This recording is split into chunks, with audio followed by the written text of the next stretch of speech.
우리가 수요, 금요, 주일로 이렇게 모여서 하나님께 예배드리니 너무 감사합니다. 또한 우리가 이렇게 제가 주일에는 강해 설교를 하지만 수요일은 여러분이 궁금한 것을 제가 말씀드리고 있습니다. 제가 잘은 알 수 없을지라도 제가 배운 걸 토대로 해서 또 하나님께서 지혜 주신 대로 해서 성경이 뭐고 또 성도가 뭐고 헌금은 왜 해야 되고 기도는 또 어떻게 해야 되는지 또 여러분이 기도할 때 주기도문은 어떤 것이고 사도신경은 어떤 것이고 또 십계명은 어떤 것인 것을 제가 지금 수요일에는 알려드리고 있습니다. 그러니까 수요일에 오시면은 아마 내가 궁금했던 것들이 아마 해결될 수 있어요. 그리고 여러분이 궁금한 것은 이야기해 주시면 제가 준비해서 또 잘 선포하도록 하겠습니다. 오늘 로마서 1장 18절 23절의 말씀을 통해서 복음의 필요성이라는 제목으로 주님께서 우리들에게 필요한 은혜를 베풀어 주시길 원합니다. 여러분, 복음이 필요 있어요, 없어요? 여기에 있는 사람은 다 복음이 필요 있다고 해요.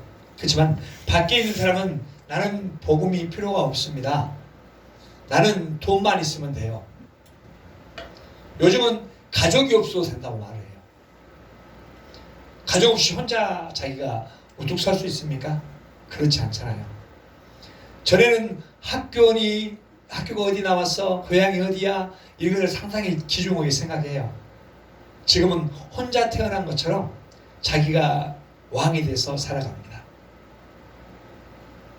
그래서 우리들은 교회로 모였죠.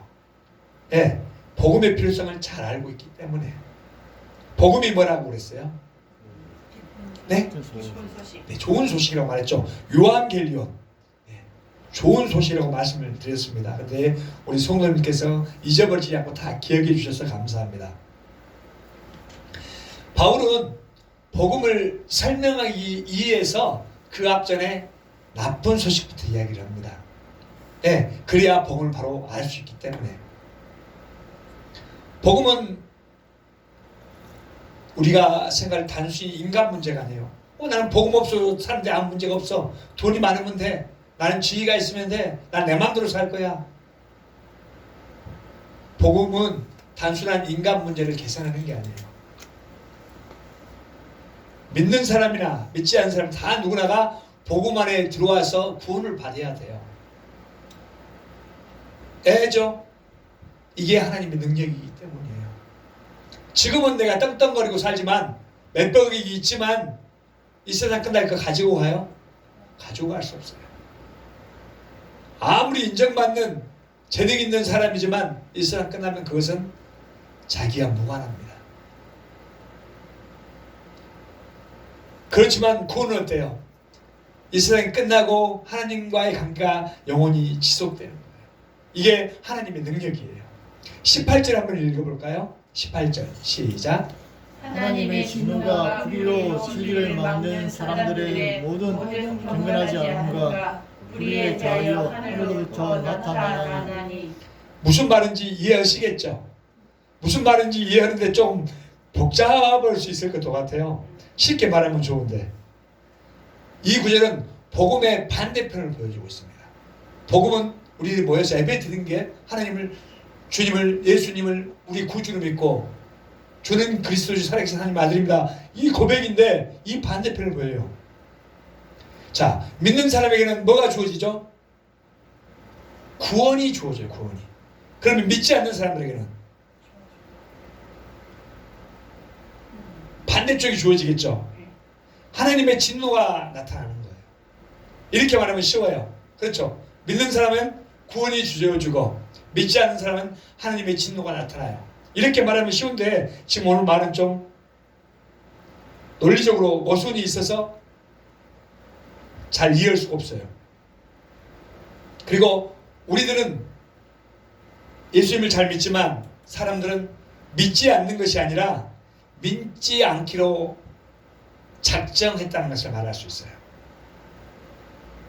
그래서 우리가 복음을 바로 알려면 이 진노의 현실을 알아야 됩니다. 18절에 하나님의 진노가 나타난 이유가 나와 있습니다. 바울이 하나님의 진노가 어떤 사람에게 나타난다고요? 불의로 진리를 막는 사람들에게 나타난다고 합니다. 불의로 진리를 막아버리면 어떻게 돼요? 경건과 멀어지게 돼요. 그러면 불의와 가깝게 됩니다. 그 불의에 대해서 하나님의 진노가 나타날 것이라고 이야기합니다. 불의로 진리를 막는다. 여기서 막는다라고 그러죠. 억누르다, 억제하다, 억압하다라는 의미입니다. 우리는 복음을 알기에 복음을 전하는 사람들이잖아요. 그런데 하나님의 진리를 아는데 이것을 억눌러 버려요.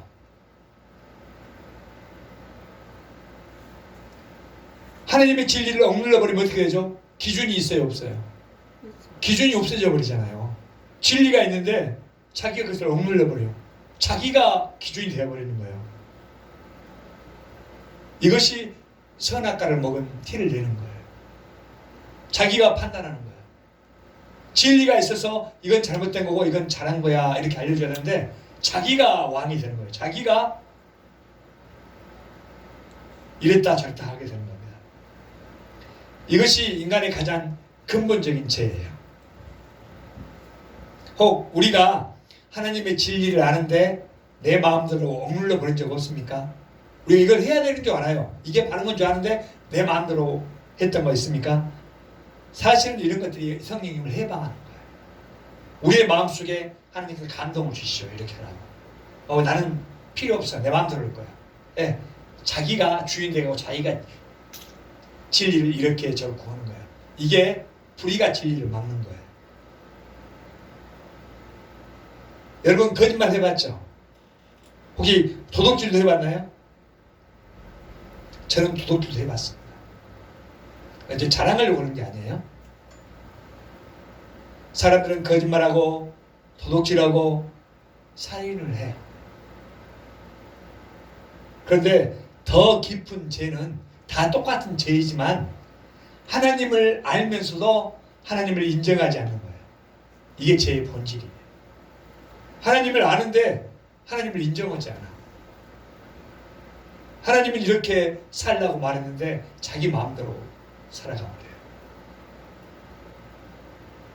어떤 철학자가 이런 말을 했습니다. 인간은 진리를 모르는 것이 아니라 진리를 원하지 않아요. 진리를 원하지 않는다. 밝은 태양빛이 비치면 제가 눈이 부시죠. 그런데 아름답게 보면 좋은데 그것을 회피해버리는 거예요. 피해버리는 겁니다. 그리고 그것을 피해서 어둠 속으로 도망치는 거예요. 표현을 제가 이렇게 하는 겁니다. 바울은 이것을 하나님의 진노가 하늘로부터 나타난다고 선언합니다. 이 진노는 단순히 감정이 아니에요. 우리가 예배 드릴 때 우리 감정을 최대한 폭발시켜서 예배를 드리죠. 하나님의 거룩한 정의의 반응이에요. 지정. 그리고 19절과 20절 한번 봐볼까요? 19절과 20절 시작.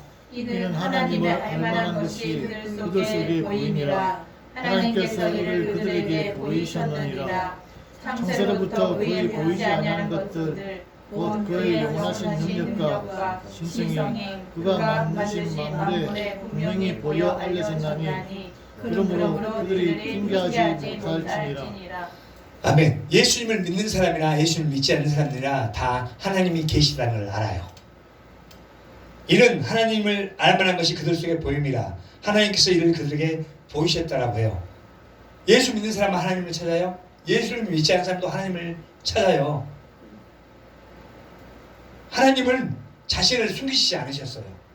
그리고 창조 세계, 자연을 통해서 또 우리의 양심을 통해서 하나님을 알만한 흔적을 남겨놨어요. 우리가 운동을 할 때 진짜 멋지게 하죠. 야, 진짜 아름답다. 네가 신 같다. 이런 말 들어죠. 그 모습 속에서 하나님의 모습을 발견하는 거예요. 우리가 높은 산을 보거나 도저히 감당 못할 그런 경치를 보면 이야 너무나 아름답다. 이거 어떻게 해서 이런 것이 만들어졌지? 수금지와 목도 천해명 이런 것들을 볼 때도 이게 시계에 하나의 그 바늘처럼 똑딱똑딱 다 이렇게 된 걸 볼 때 하나님의 오명을 우리가 알 수 있어요. 우리 예수 믿는 사람만이 아니라 예수님을 믿지 않는 사람들도 그렇게 이야기를 해요. 야, 누군가가 있어서 이걸 만들었겠지. 이 산이 저절로 생긴 거예요. 여러분 산에 가면 저절로 생기잖아요. 지금 이 강대상이 저절로 생겼어요? 이게 저절로 있지 않죠. 내가 사람을 통해서 이걸 부탁했기 때문에 있는 거예요. 저절로 있는 것은 하나도 된 것은 없어요. 이것을 하나님을 알만한 것을 이렇게 사람 속에 보이셨어요. 야 너를 보니까 진짜 하나님이 살아계신 것 같다. 이것을 일반 계시라고 해요. 일반 계시. 그러니까 예수 믿지 않는 사람들도 이것을 알 수 있다 이 말이에요. 그렇지만 예수 믿는 사람만이 특별 계시를 허락해 주셨죠. 그게 성경이라고 했잖아요. 그걸 예수님을 믿어야 아 이게 죄고 이렇구나 하나님의 구원이 있구나 이걸 알 수 있는 거예요. 창세로부터 그의 보이지 아니하는 것들 곧 그의 영원하신 능력과 신성이 그가 만드신 만물에 분명히 보여 알려졌나니 그러므로 그들이 핑계하지 못할지니라. 20절은 그렇게 말하고 있습니다. 즉 인간은 하나님을 알게 된다고요? 모르게 된다고요? 다 알게 지음 받았어요. 자연 속에서 하나님이 보여요. 하늘의 질서, 별, 해, 달, 생명의 복잡한 조화, 남녀 관계를 통해서 아이가 태어나죠. 또 짐승들의 이런 모든 것들을 볼 때, 또 인간의 양심을 볼 때, 도덕성을 볼 때, 그걸 통해서 하나님이 계시다는 증거예요. 혹시 여러분이 C.S. 루이스를 알란가 모르겠습니다. 기독교에서는 유명한 분이에요. 태양이 떠오르는 것을 모든 사람이 볼 수 있죠. 그렇지만 태양을 만드신 하나님으로 인해서 내가 모든 걸 볼 수 있기 때문에 감사하더라고 그런 이야기했어요. 그런데 사람이 하나님을 보면서도 보지 않기로 결정해버려요. 이것이 죄예요. 하나님은 계시다고요? 안 계시다고요? 하나님은 살아계셔요. 나는 필요 없어. 내가 왕이야. 내 마음대로 해. 너나 교회 가. 나는 이렇게 할 테니까. 이게 죄라고요. 칼빈은 이렇게 말합니다. 칼빈 알죠? 네, 칼빈. 인간의 마음속에는 하나님에 대한 인식의 씨앗이 심겨져 있다. 그렇지만 죄로 인해서 그 씨앗을 질받고 스스로 우상을 만들어낸다고 그래요. 하나님 자리에다가 다른 하나님을 만들어 놓는 거예요. 하나님을 모르는 것이 아니라 하나님을 거부하는 거예요. 이게 인간의 모습입니다. 21절 한번 볼까요? 시작. 하나님을 알되 하나님을 영화롭게도 아니하며 감사하지도 아니하고 오히려 그 생각이 허망하여지며 미련한 마음이 어두워졌나니. 네, 하나님을 아는데 하나님을 영화롭게도 않고 감사하지도 않는데요. 인간의 죄는 무지가 아니에요. 모르는 게 아니에요. 배반이죠, 배반. 하나님을 알지만 그분께 영광을 돌리지 않아요. 불신자들은 어때요? 하나님이 없다고 하는 사람들은 하나님이 계신 것을 모르기 때문에 하나님 없는 삶을 살아요. 그래서 우리들은 하나님이 계시다고 믿는 사람들이잖아요. 그런데 하나님이 우리는 계셔요 이렇게 말하지만 하나님의 통치를 받잖아요. 우리가 하나님의 백성이라고 그랬잖아요. 하나님의 백성은 누구의 통치를 받는 거예요? 하나님의 통치를 받는 거예요. 근데 내가 10년 예수님을 믿었습니다. 20년 믿었습니다. 50년 믿었습니다. 내가 목사입니다. 내가 장로입니다. 내가 권사입니다. 내가 집사입니다. 내가 성도인데요. 근데 하나님의 통치를 받잖아요. 여러분, 하나님은 누구시죠? 네, 구원자시고 만왕의 왕이셔요. 근데 왕이 무엇에 관심을 가지고 있는지 우리는 생각이 없어요. 여러분, 하나님을 왕이라고 하잖아요. 주라고 하잖아요. 근데 관심이 없어. 하나님이 무엇을 원하는지.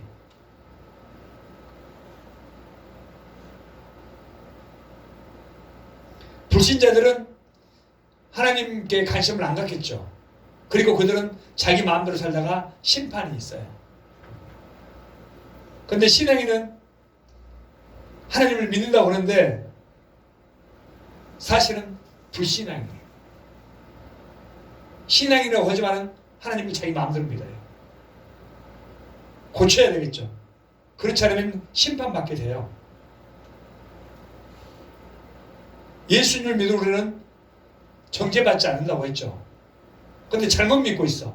말은 신앙이라고 하면서. 그럼 어때요? 잘못된 것은 괜찮아요? 그냥 가도? 아니요. 잘못된 것은 잘못했으면 바로 잡아야 되는 거예요. 그렇지 않으면 그 사람도 법에 저촉을 받는 겁니다. 신앙이 뭡니까?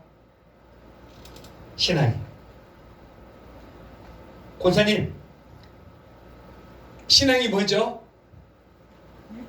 신앙이 뭐예요? 네? 신앙이 우리 그냥 믿음이라고 했어요. 너무 좋은 겁니다. 네, 하나님께서 좋아하는 것을 좋아하고 하나님께서 싫어하는 것을 싫어하는 거예요. 근데 여러분, 하나님 좋아하는 것을 좋아해요? 싫어해요? 싫어해요. 하나님이 싫어하는 것을 좋아해요. 그러면 이건 신앙이 아니에요. 우리의 모습을 잘 살펴보세요. 우리가 지음받은 이유는 뭐라고 말하죠? 항상 맞아요. 찬송하기, 하나님을 영화롭게 하는 거예요. 하나님을 찬송하기 위해서 지음받았어요. 그러나 인간이 하나님께 영광을 돌리지 않고 자신을 하나님 자리에 올려놔요. 그러면 누가 주인이에요? 내가 주인이에요. 내가 오라. 그리고 내가 행복하면 돼. 이것은 하나님이 계시다고 신앙인이지만 하나님이 없다라고 하는 부정이, 하나님이 없는 부정을 표현합니다. 혹시 창세기 11장 4절을 아나요, 여러분? 이렇게 말하면 모르지만 바벨탑 사건 알죠? 네, 바벨탑. 바벨탑의 사람들을 혹시 기억하십니까? 그들이 하나님을 찬양하기 위해서 바벨탑을 쌓았어요? 네. 자기 이름을 내기 위해서. 이제는 흩어지는 것을 면하자고 자기의 영광을 추구합니다. 이것이 그때만 그런 게 아니라 지금도 계속되고 있어요. 인간의 영광을 추구하기 위해서 지금도 그 경쟁이 계속되고 있다니까요. 자기 이름 내는 거예요. 제가 죄송하지만은 신림동에 있는 복싱체육관이 무슨 체육관이죠? 신림동이요? 네. 대상이요? 네.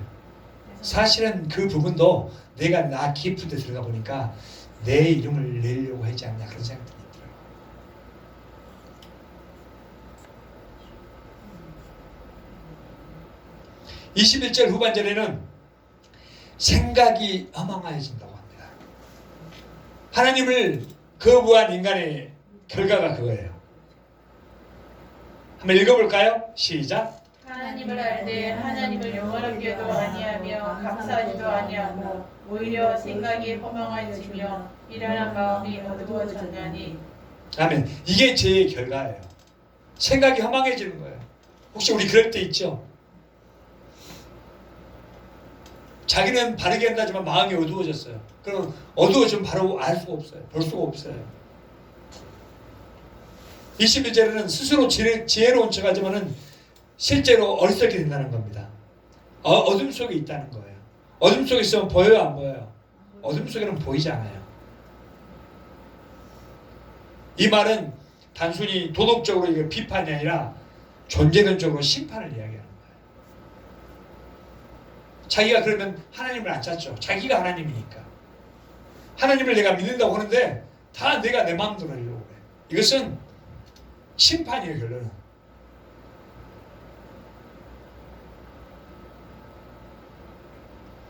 하나님과 관계가 끊어진 인간은 자기 중심으로 세상을 바라봅니다. 왜 그러죠? 판단이 왜곡되었기 때문이에요. 거울이 깨진 거 보셨죠? 결이 나 있어요. 깨져가지고. 그러면 사람의 얼굴이 바로 보여요, 안 보여요? 안 보여요. 보이긴 하지만 여기는 맞게 보고 밑에는 안 깨진 데를 바로 보이지만 깨진 부분은 결이 나요. 왜곡됩니다.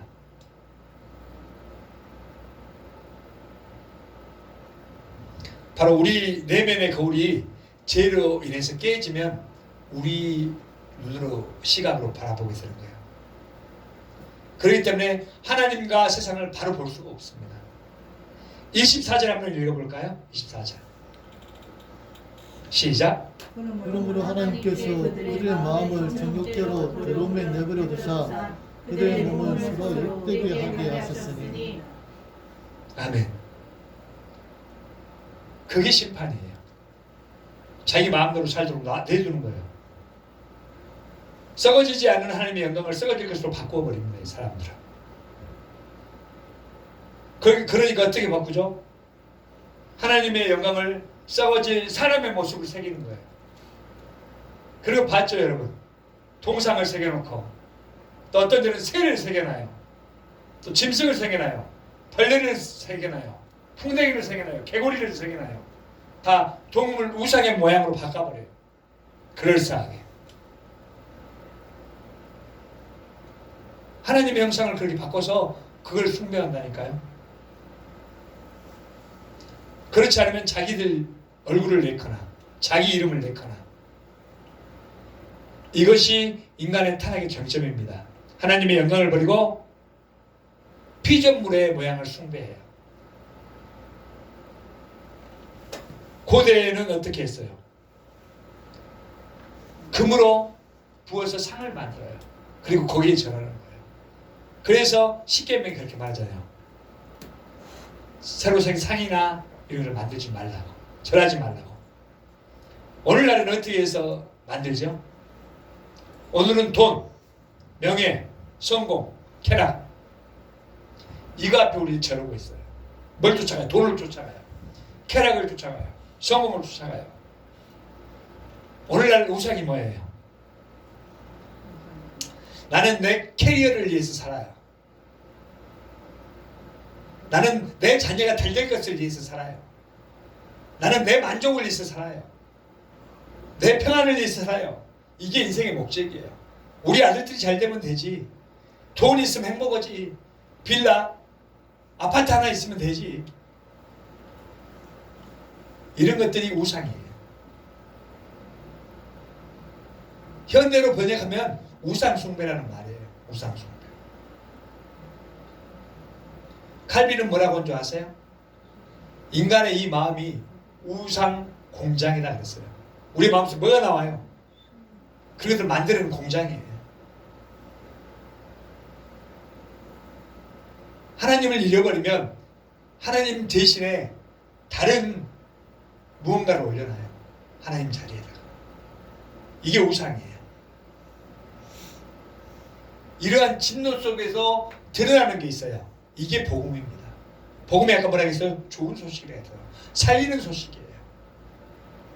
로마서 1장 18절 23절은 어둡고 절망적인 말씀처럼 보여요. 그렇지만 이 말씀은 복음의 빛을 더 선명하게 비춰주고 있어요.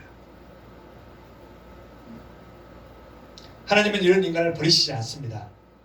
그리고 그의 아들인 그리스도에게 진노가 쏟아졌어요. 갈라디아서 3장 13절 한번 볼까요? 갈라디아서 3장 13절.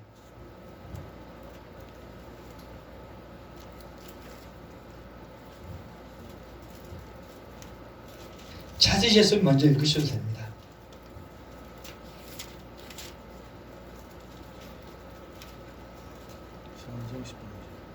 갈라디아서 3장 13절입니다. 남은 유대인들도 그와 같이 외식함으로 네, 그리스도께서 우리를 위하여 저주를 받은 바 되사 율법의 저주에서 우리를 속량하셨으니 기록된 바 나무에 달린 자마다 저주 아래 있는 자라 하였습니다. 그 저주가 누구를 통해서 드러났어요? 예수 그리스도의 십자가를 통해서 드러나게 됩니다. 하나님의 진노는, 하나님은 공의로우신 분이에요. 죄를 지으면 안 되죠. 그러니까 아들을 보내셔서 누굴 이렇게 진노해야 되니까 그건 분노죠. 사랑이 없는 분노가 아니에요. 아들을 죽기까지 사랑했지만은 아들을 공의로 보내셨어요. 거룩한 분노의 반응이에요. 로마서 5장 8절도 한번 읽어볼까요? 하나님의 사랑을 볼 수가 있습니다.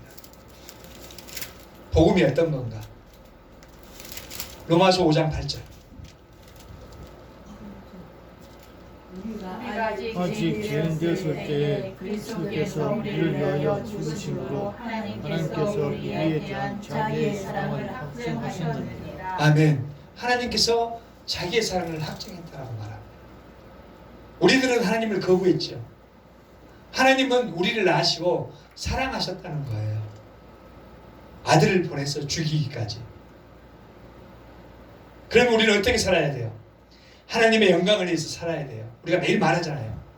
하나님을 찬송해야 된다고 그랬죠. 그럼 우리가 어떻게 살아야 되죠? 하나님을 좋아하시는 거예요. 네, 다 맞는 말이에요. 하나님을 영화롭게 하지 않는 제 본질을 먼저 깨닫는 거예요. 그리고 다시 우리가 하나님의 영광을 위해서 살아가야 돼요. 고린도전서 10장 31절에 어떻게 하라고 있어요? 그래서 하나님의 영광을 어떻게 하라고요? 고린도전서 10장 31절.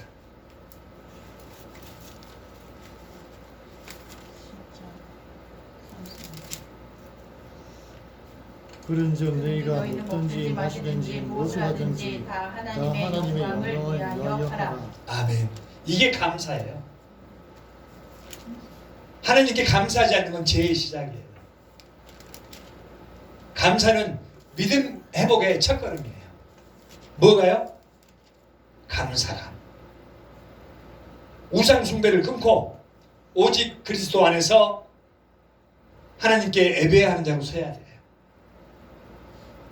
그렇게 되면 요한복음 4장 23절 한번 보겠습니다. 어떻게 예배해야 되는가? 요한복음 4장 23절.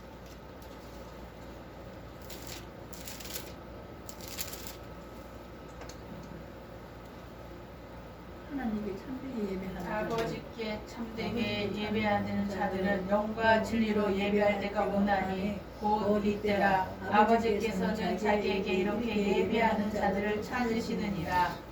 아멘. 결론 복음만이 어둠을 밝힐 수 있다고 하는 거예요. 하나님을 알면서도 영화롭게 하지 않고 또 그 결과는 뭐예요? 진노와 허망함이죠. 그렇지만 예수 그리스도를 보내주셔서 예수님께서 우리의 어둠을 짊어지시고 우리에게 하나님의 의의 옷을 입혀주셨습니다. 여러분 믿으시죠? 아멘입니다. 고린도후서 5장 21절 한번 보겠습니다.